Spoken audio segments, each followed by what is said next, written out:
Okay, in today's Mortgage Monday tip, I want to talk about if you're co-signing for someone to help them buy a house, how does that affect you later on down the road when you try to buy a house?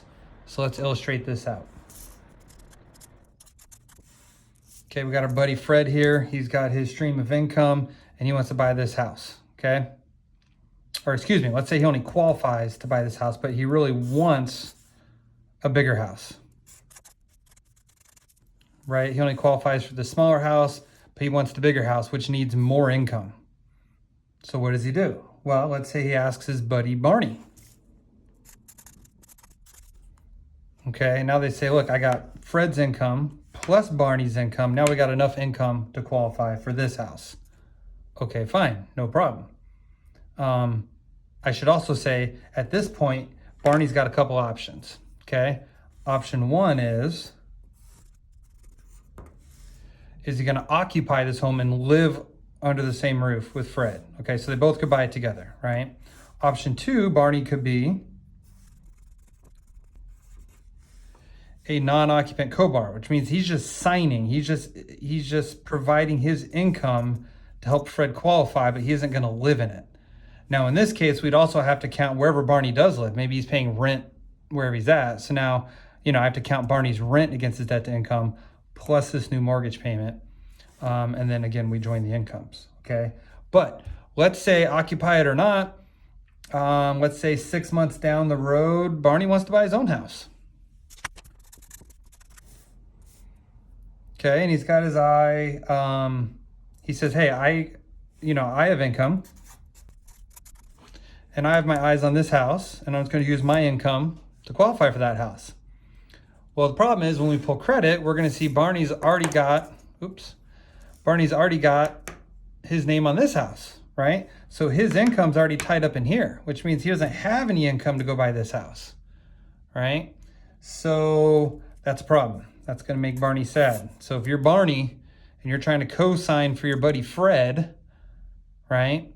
That could affect your ability to buy a house in the future because I now have to count for that payment. Now here's something people may not know about. This is a frequently asked question I get, is let's say you fast forward 12 months instead of 6. Now, if we fast forward 12 months, there is a way to not count this payment against Barney. And how that looks is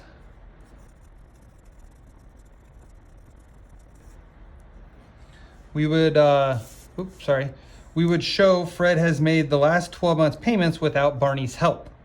So if Barney says, no, this house up here is Fred, it's not mine. I co-signed for Fred, but Fred has made all the payments. Well, if that's the case, then we can kind of cross this payment off his debt list, if you will, right? And then that frees up his income again, and you can use it towards his own house.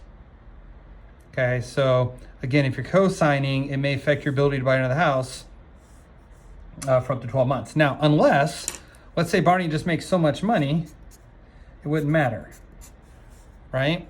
Because Barney would have half his income going here. He's still got his other half of income going here. But again, if he doesn't make enough money to cover both and he still wants to qualify on his own, then he'd have to wait 12 months of Fred. Now, when we get Fred's bank statements,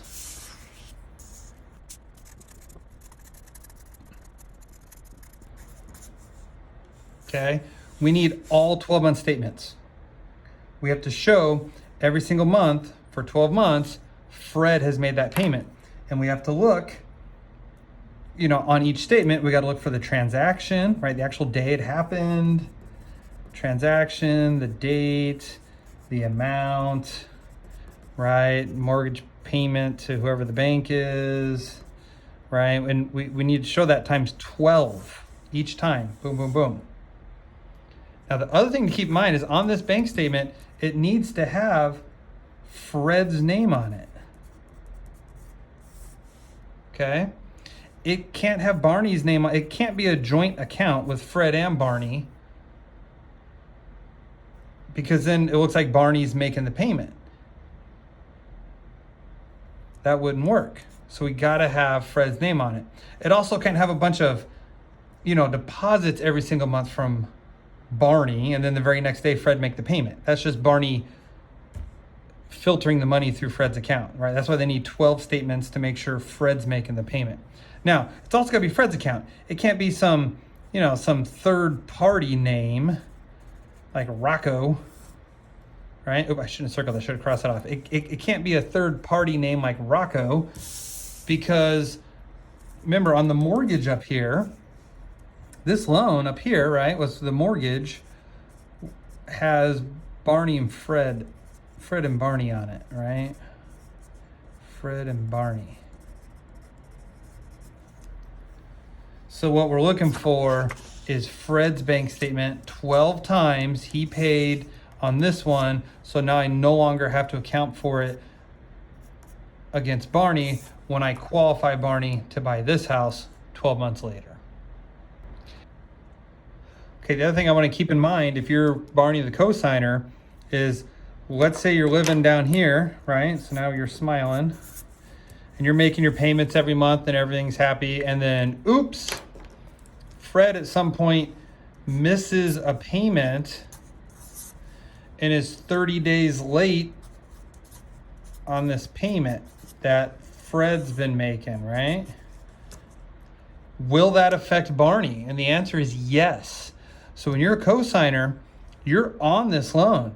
Even though I didn't count it down here towards your debt to income to qualify, it still shows up on your credit report. So if Fred ever misses a payment, that's going to make both Fred and Barney sad, okay? So just make sure whoever you're co-signing with, you trust them enough to make that payment every month.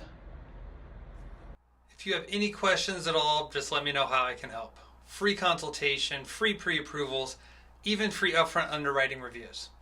Don't get stuck walking into your local bank, or worse yet, responding to some Super Bowl TV commercial you saw. You're getting ready to make potentially the biggest purchase of the year. Let's have a real conversation about your specific options and what's best for you. Let's go buy that house this year. Chat soon. Cheers.